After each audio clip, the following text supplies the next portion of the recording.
ಯಪ್ಪ ದೇಸಾಯಿ ತಿಳಿಲಿಲ್ಲೇನ್ರಿ?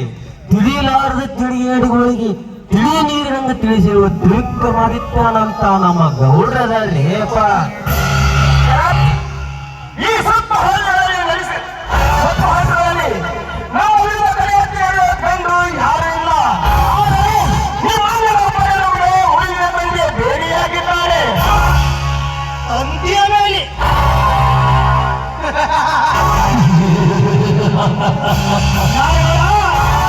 ಆ ತಂದೆಯ ಬೇಲಿಯನ್ನು ಯಾವ ಆಯುಧದಿಂದ ಕತ್ತರಿಸಿ ತೆಗೆಯಬೇಕೆನ್ನುವುದು ಈ ಶರತ್ ದೇಸಾಯಿಗೆ ಚೆನ್ನಾಗಿ ಗೊತ್ತು.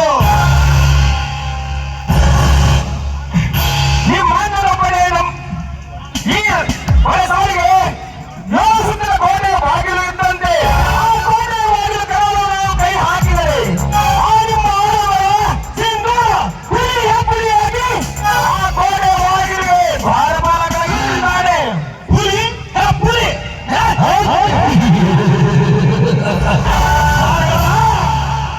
ಆ ಸಿಂಧೂರಿನೆಂಬ ಶೂರ ಹುಲಿಗೆ ಯಾವ ವಿಷಪಾನ ಮದ್ದನ್ನು ಚುಚ್ಚಿಸಿ ಅವನ ಶೂರತನದ ನರಗಳನ್ನು ಕತ್ತರಿಸಬೇಕೆನ್ನುವುದು ನನಗೆ ಚೆನ್ನಾಗಿ ಗೊತ್ತು.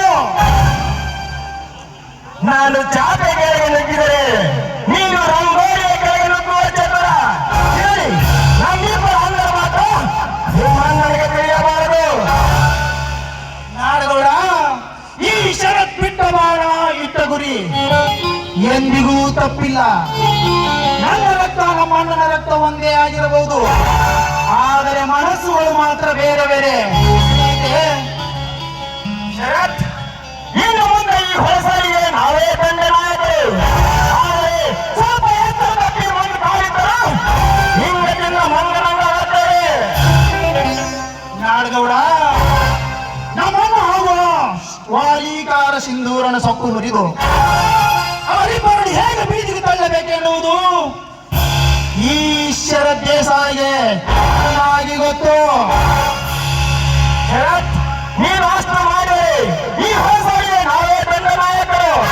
ಹೀಗೆ ವಿನಾಶ ಮುಂದಿನ ಬಾರಿಗೆ ಅರೇಂಜ್ಮೆಂಟ್ ಮಾಡು. ಗೌಡ್ರ ಹಿಂಗೈತೆ ಅನ್ನೋದು ಮೊದಲ ಗೊತ್ತಿದ್ದ. ಎಲ್ಲ ರೆಡಿ ಮಾಡಿಸಿ ಟೇಬಲ್ಕ ತಂದಿಡ್ತೀನ್ರಿ. ಇನ್ನೇನು ಬಾಕಿ ಉಳಿದಿಲ್ಲ. ಒಂದು ಚಂದನ ಚಂದುಳಿ ಬಂದು ಡ್ಯಾನ್ಸ್ ಮಾಡೋದಷ್ಟ ಬಾಕಿ ಉಳಿದೈತಿ ಗೌಡ್ರ. ಬೇಗನೆ ಕೆಲಸಗಳನ್ನು ಆಯ್ತು ಗೌಡ್ರ, ಒಂದ ಸೆಕೆಂಡ್ ರೀ, ಫೋನ ಮಾಡ್ತೀನಿ.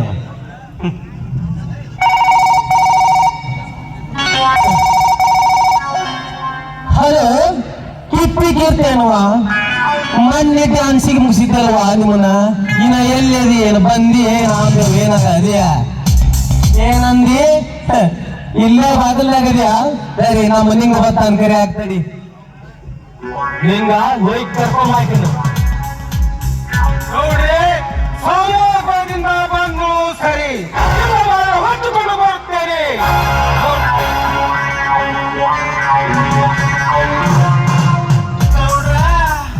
ಮೊದಲು ಸುರಾದೇವಿ, ಆಮೇಲೆ ಕಣಸಿನ ದೇವಿ,